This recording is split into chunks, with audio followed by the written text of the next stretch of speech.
Welcome to another episode of Start the Week with Wisdom. I'm your host, Bridget Burns from the University Innovation Alliance. And I am Sara Custer from Inside Higher Ed.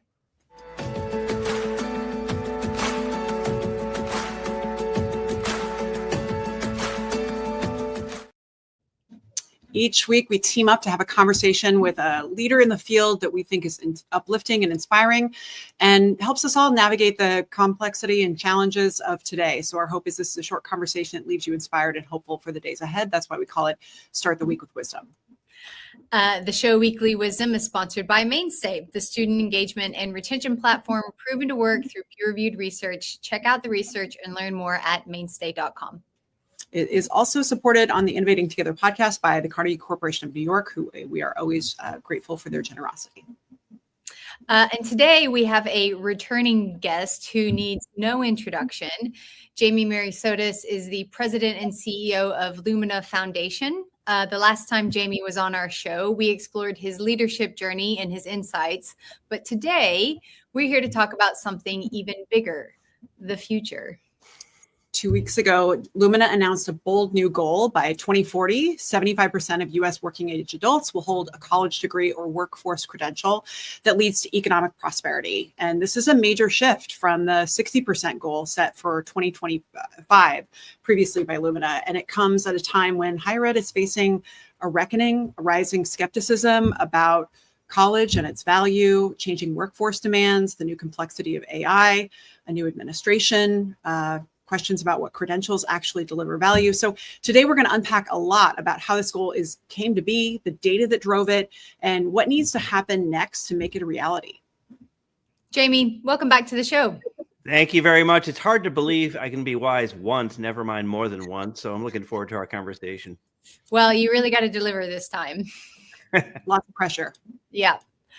So Jamie, I just wanted to start off actually by talking about your 2025 goal, which helped increase post-secondary attainment from 38% to 55%. When you sat down to redefine the next goal for Lumina, were there any critical lessons that you had in mind from the previous 15 years that really helped you kind of think about what your new target was going to be?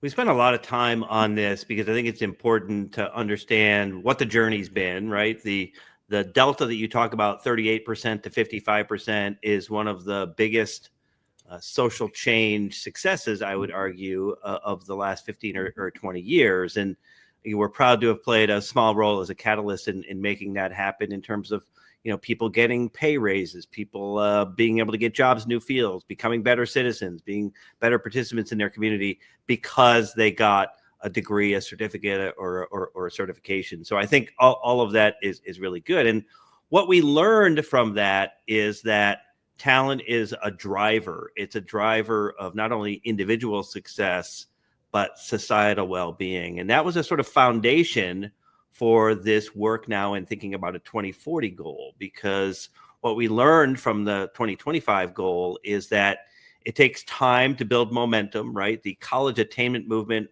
really is a movement. It wasn't something that just sort of spawned from something, that it was designed by people who actually believed that post-secondary credentials have value, and they worked together in order to be able to make that happen. Institutions of higher education, large national organizations, funders, and particularly states. And one of the things that we learned from our work over the last several years is that states are a major driver of the delta. This was not something that was intuitive to me when I pitched the idea to the Lumina board of a 2025 goal when I interviewed for the job at Lumina in 2007. The idea was that we believed that more people with credentials, more people with degrees and certificates and other credentials will make a difference economically and socially to the country. But we weren't quite sure how that was going to happen.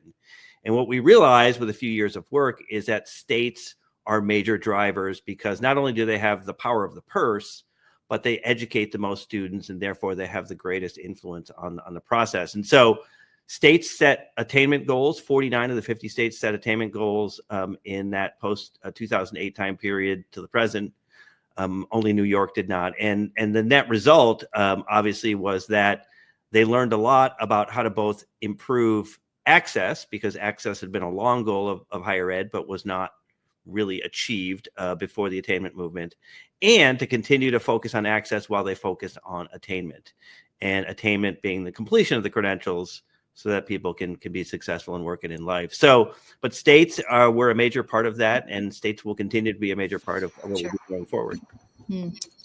I love that, and appreciate your patience as I was navigating, exploring the platform shifts. Love it. They always upgrade things. So, but what I love is that because you have been around since, you helped set the first one, you have that expertise to bring to bear on the strategy of how you set the goal, to do it well, to like what to listen to, and how do you actually scaffold the right kind of evaluative component. So what I want to understand is this idea of credentials of value, the 2040 goal. It's not just about attainment. It's about the credential leads to economic prosperity. Some call it mobility. I'm just curious about the 15% wage premium as a benchmark. Were there different definitions that you considered, strong voices that you felt like really helped kind of persuade that was going to be the most compelling thing to target? I'm just kind of getting to the nuts and bolts of it. Yeah, we spent a lot of time with economists and with policymakers, particularly CEOs, on this question of what value means. And to be clear, and I want to make this point as transparent as possible, we do not believe wages are the sole or even the best measure of value. They are the thing that we can best measure right now, which is why we are advancing them. The analogy here is that when we started the work on increasing attainment, we could only measure degrees. We had no national data systems to measure certificates, certifications, other credentials. We had to build that. And we're sort of doing that here. We're saying, look, value is in the beginning going to be measured as 15% wage premium compared to people with a high school credential. That is necessary in our view, but not sufficient. And the 15% is really a sort of consensus view among economists that that's enough of a delta to actually justify the investment and make a difference both for the individual and for society. And you can debate whether it should be 20% or something else, but we landed on the 15 in the near term. Over time, we hope to build data systems. That's one of the strategies that we're going to pursue here, as we did in the last 15 years, to help actually get better data around things like, well, what are other measures of value? Well, wealth might be a measure, community impact might be a measure, participation in the democracy. So there's lots of indicators that you can use in order to measure value. But the idea is to get clearer about the fact that the whole reason to go to college, to get a workforce credential, is ultimately to gain value, and that value should lead to economic prosperity. Prosperity is the sort of aspirational societal benefit that all of us should be a part of.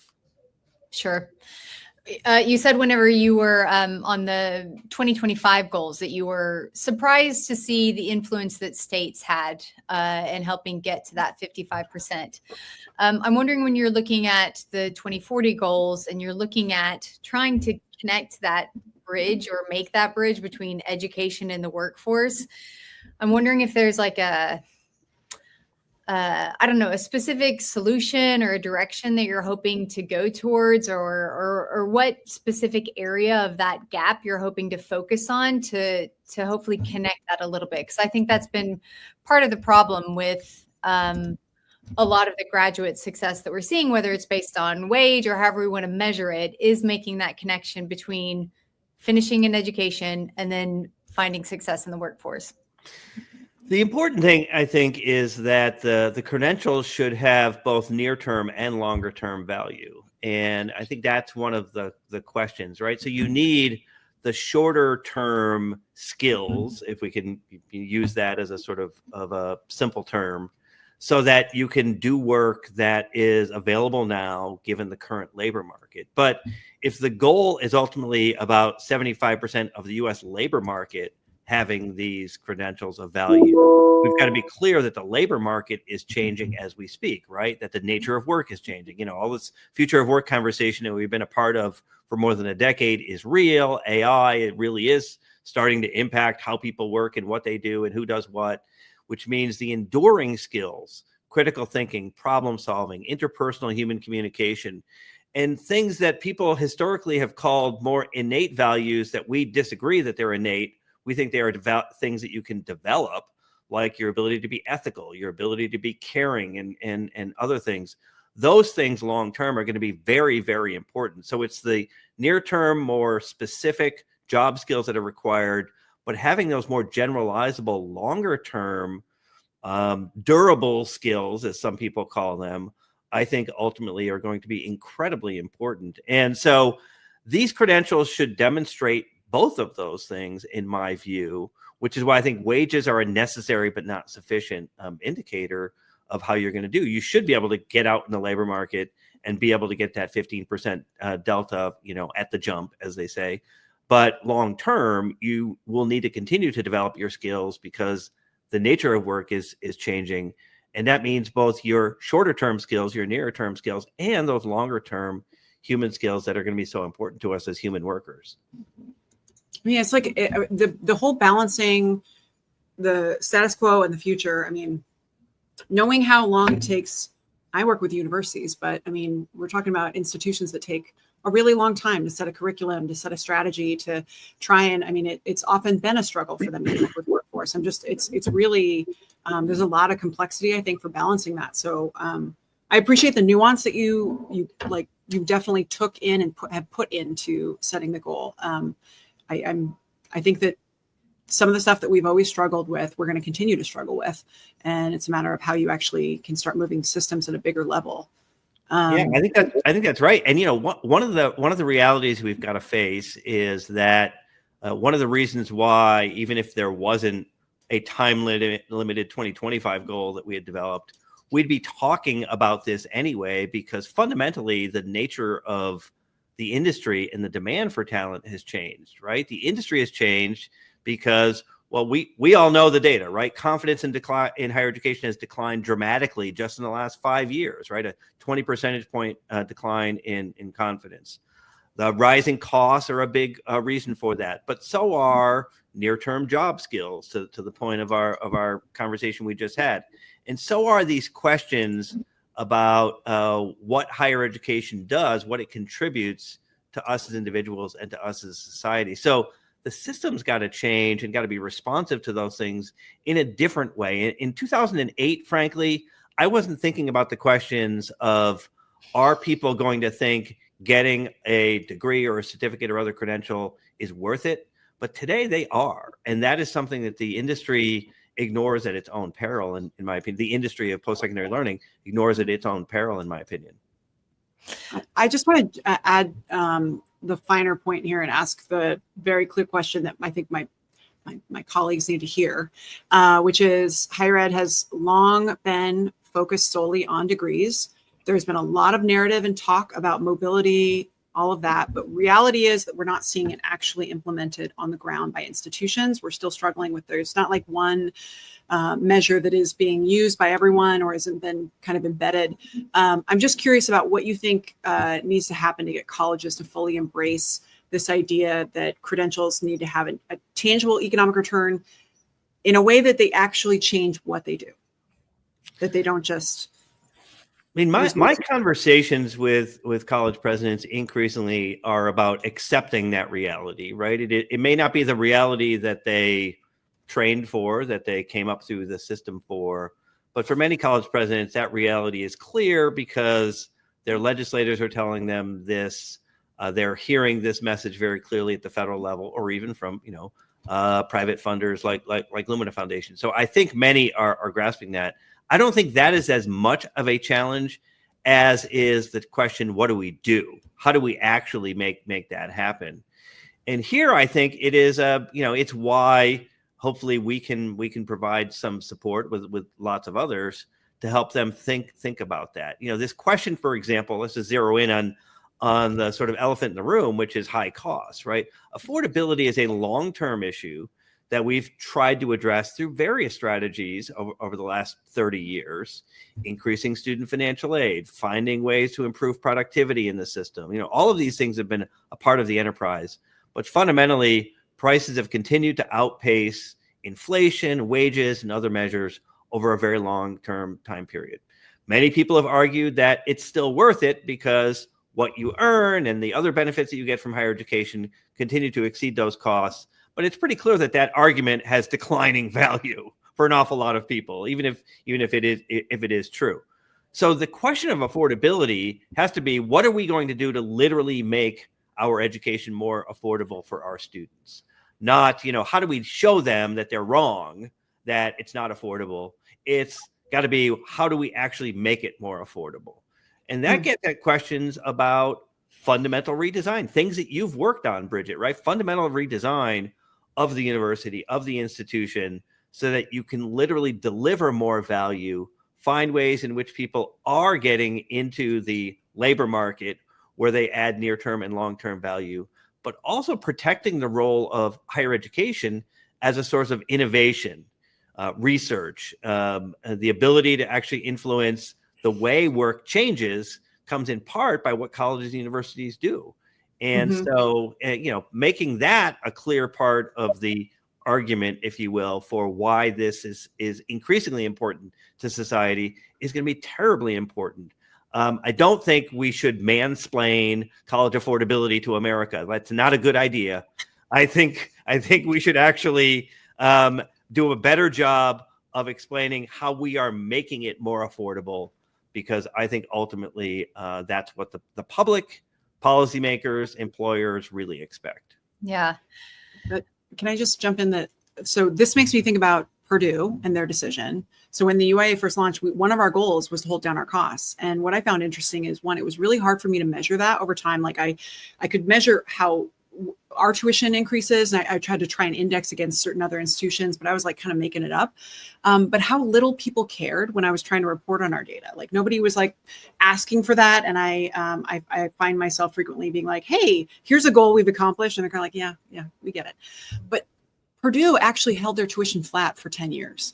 And the marketplace, I think, responded. Parents love it.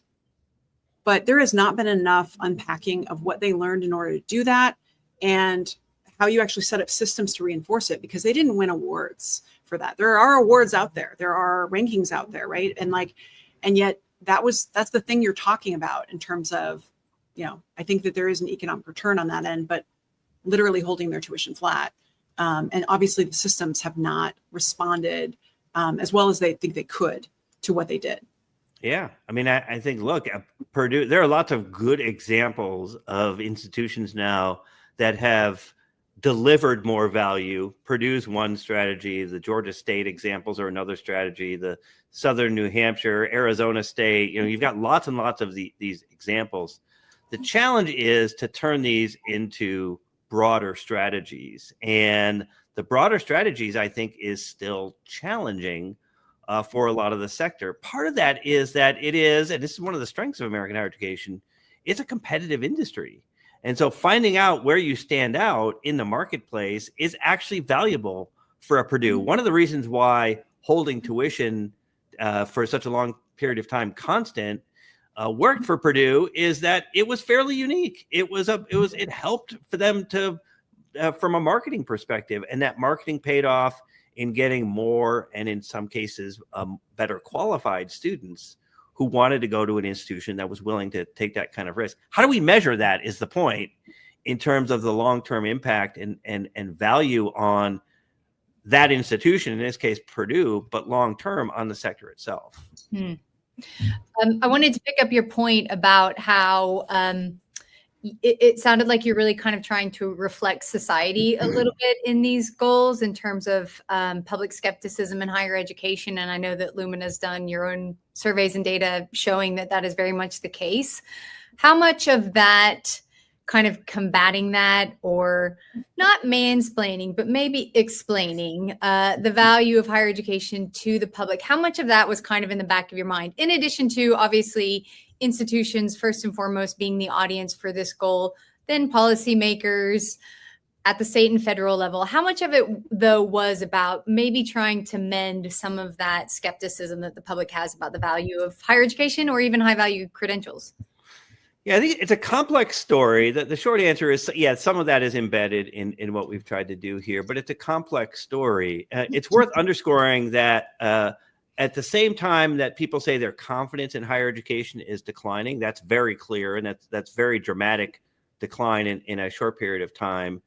It's also true that the majority of Americans continue to believe that college is worth it, and that they believe that they want their own family members to participate in it. And you look at the interesting thing from the data is who has the highest belief in that. It is the people who haven't participated in the system, right? So it's low income populations, disproportionately people of color, people in rural areas, et cetera. So you have an understanding here that people who haven't benefited from the investment in talent look at others and say, oh, I see what they got. I would like to be able to participate in that, or I would like my family to participate in that. So that's an opportunity, in my opinion, for higher education to do some of that work to make the case, as you point out.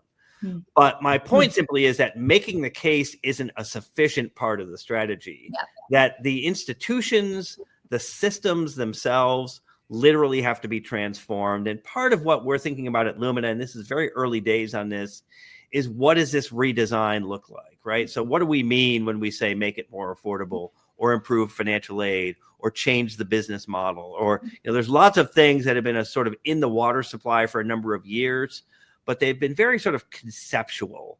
And I think we've got to be much more specific and granular about how that works, and then how the public, the current and prospective consumers of higher education, actually understand that, back to the point about explaining, so that they understand what they are getting. Some of that is transparency, right? Being clearer about what you do and don't get when you go to college. But also, I think it is fundamentally about changing delivery models, about rethinking sort of the fundamentals of the system, because fundamentally the public's demand is requiring that. Fundamentally, the nature of work is changing, and therefore, we're really at this sort of tipping point, I think, for higher education, where it will have to do this. And I think absent that, I think both the institutions will suffer, but more importantly than that, society will suffer. Yeah. So it's not really lamenting messaging. It's now kind of actually action. Now's the time. Yeah. It's time to do the work. I want to ask, it's kind of twofold. The question, one is we're seeing the data around whether it's rural students, students of color, working adults, the challenges and their outcomes. Just wondering which population are you most concerned about in terms of reaching that 75% number? And then, going to your wheelhouse, if we know you, we know that you have policy ideas.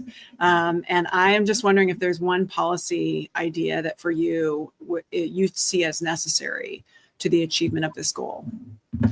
I would say that long term, we need to continue to focus on, even though the word is now sort of a part of the challenge in the environment, but focus on what has long been understood as equity, right? That these are barriers that people come to the table with that you've got to address as part of the learning process. And what are those barriers? Well, for a long time, we've understood that income, that is a barrier. We've understood that race and ethnicity are clearly barriers, and that geography is a barrier. You mentioned rural as an example. Those, to me, are some of the top priorities. There are other things that we've got to address. Gender continues to be a challenge for many Americans. Gender discrimination, issues related to discrimination against people with disabilities, et cetera. All of those, I think, are very, very important. But I would sort of say that the core of it is income, geography, race, and ethnicity. That continues to be the focus. And in Lumina's case, we've continued to say that we won't stop talking about the issues related to race, because fundamentally nothing has changed given the political environment. We also recognize that for many at the policy level, to get to your point about policy, for many of the policy conversations, the conversations about race are largely untenable. So finding ways in which you continue to sort of focus on the value of this without getting tripped up over whether or not people believe the fundamentals of racial inequity is a challenge. It's something that you've got to deal with. And I am not one of those people that says, well, let's just ignore those people because they have power. That doesn't make sense, to ignore the people who actually aren't willing to accept, these issues about where the barriers lie. And some of those barriers clearly are barriers of race. but I think doing a better job of helping to contextualize why those barriers are very similar to the things that those individuals might believe are barriers is really important. And so that's why these conversations about equity, or whatever you want to refer to it as, fairness, will continue to be important. From a policy perspective, I do think that fundamentally we've got to be focusing on this idea that increasingly the dollars have to flow to the institutions that are actually delivering on these credentials of value. That is very clear. Now, I don't know in what time period yet. That's part of what we're focused on. But the funding environment of being clear that you've got to deliver on value for the students, for all of the students, is really important. And there's been years and years of conversation about outcomes-based or performance-based funding that I think is going to come back in a different way this time around. But I think we've got to be clearer about what we mean by value going forward. Again, the delta because of wages, that 15% difference, is really important, but it is not sufficient to describe value, in my opinion. And that's got to be a part of these policy funding conversations going forward. That's super important. And of course, you have good ideas of what we need to be handling. I'm just like, let's just put it. Let's just be clear about what's at stake if we don't actually achieve this. I think that's the thing that we want to leave for people in their pocket is what for you, if there's a image that for you is haunting, to prompt you to want to push America towards achieving this goal. Is it just this expanded wealth inequality, fracturing, polarization, all of this, 10x? Is it the AI disruption? I'm just curious if there's an image of a threat that you think is the most concerning, that's causing that people should think about to kind of create some urgency around the goal. What is education for? Fundamentally, that's the question that we've got to ask. And if the answer is it's ultimately to ensure that people have economic prosperity individually, and that therefore societally we have the shared well-being that comes from that economic prosperity, that's what we've got to focus on. So the opposite of that is declining economic prosperity. It is that we aren't actually making the changes to the system that are necessary to lead to those credentials of value that therefore drive increasing economic prosperity. That's the risk. The risk is that we will say, oh, we don't actually need as much talent as we thought because AI is going to perform the work that humans used to do, or something like that. I think it's a false promise. I think that human ingenuity, human productivity, human happiness is ultimately derived from continuing to learn and therefore apply the learning in work and in life. And if we don't make these investments not just in what's happening now, but investments in what society needs long term, the thing that keeps me up at night is this idea that we will see a continuing diminishment of prosperity, a diminishment of economic well-being, and the rest of the world gaining at our expense. And the 20th century clearly was the American century. There's no guarantee that the 21st century is the American century. Human talent has to be the driver to ensure that we continue to be successful in the same ways that we were in the 20th century. On that point, I wonder if you could leave our listeners with any sort of practical advice, whether they're university leaders or policymakers or employers.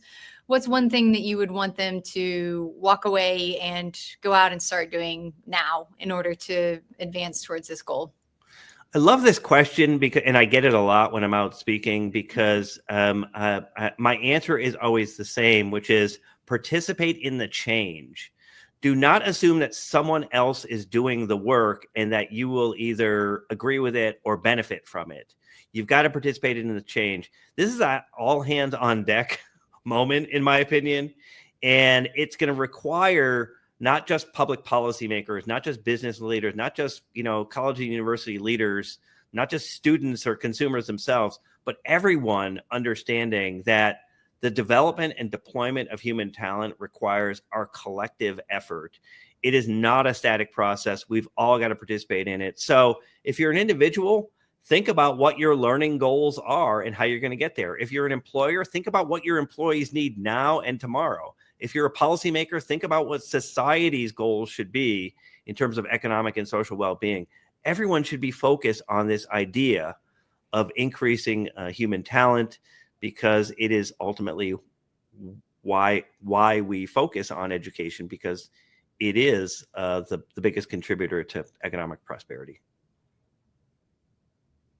I'm just so glad that you did this, that you moved us forward. It was entirely possible to just rest on the laurels of the last goal, to just celebrate the W. And frankly, I think a lot of folks would completely understand right now hunkering down and just head down, just try and kind of navigate the transitions and the turbulence, and just kind of come back up for air later.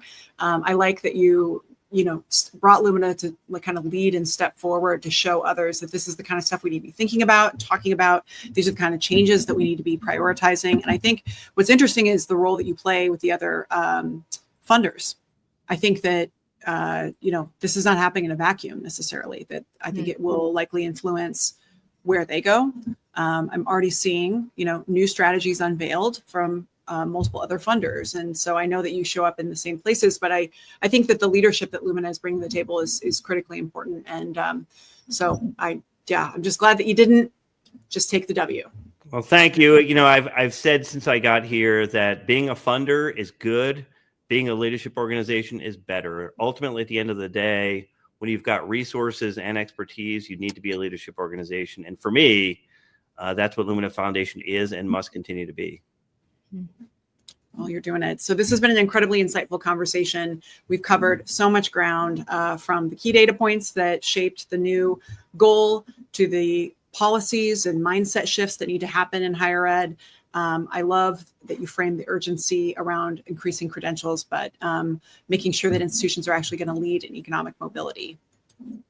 Thank you. And for our listeners, per the last question that I asked Jamie, whether you're a university leader or a policymaker or an employer, or just someone that's invested in the future of education and society, your challenge is to lean in, engage, take responsibility, take the agency on this, to know that education and workforce readiness really is everybody's responsibility. So how are you ensuring that credentials you offer, support, or pursue have that real economic value?